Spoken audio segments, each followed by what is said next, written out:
Elle, c'était l'enthousiasme, le feu d'artifice, et lui, c'était la raison. Et lui avait besoin de feu d'artifice et elle avait besoin de raison. Donc, évidemment, c'était quelque chose de tout à fait organisé.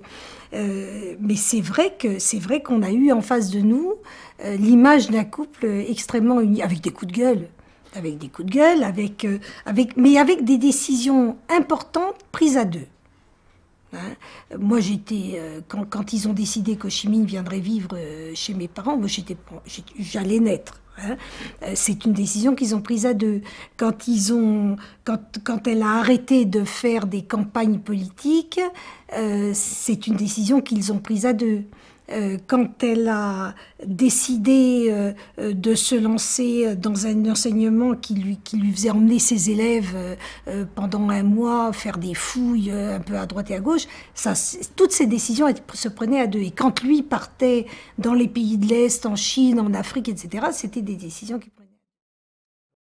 Et je pense que le combat des femmes, il ne peut être réussi que si on y va le cœur en avant et certainement pas en étant aigri, certainement pas en regardant dans l'assiette de l'autre.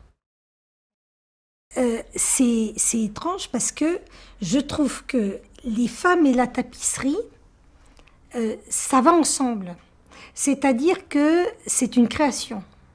La femme, en général, Olympe de Gouges, sont des créatrices. La tapisserie, c'est un engagement. C'est une volonté. Et les femmes sont volontaires. La tapisserie, c'est la transmission d'un savoir. Il le raconte très bien dans son livre. C'est-à-dire que les tapisseries, depuis toujours, et encore aujourd'hui, même si ça n'est pas figuratif, ça transmet un message. Et puis la tapisserie, et les femmes transmettent des messages, bien sûr. Et puis la tapisserie, ça s'inscrit dans le temps, non seulement parce que c'est quelque chose, une œuvre qui dure longtemps, mais c'est long à faire. Et les femmes, plus que les hommes, de mon point de vue, ont le sens du temps qui passe. Et moi, j'ai trouvé que cette idée de traduire dans une tapisserie un mouvement féministe, c'était une excellente idée.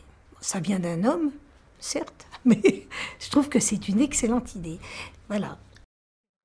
Mais il y a quelque chose de féminin dans la tapisserie, dans la gestuelle, dans ce mouvement de va-et-vient, dans le choix des couleurs, la construction, le fait de bâtir, comment on bâtit un enfant, comment on fait grandir un enfant, et puis la pédagogie, l'enseignement, qui me tient tellement à cœur.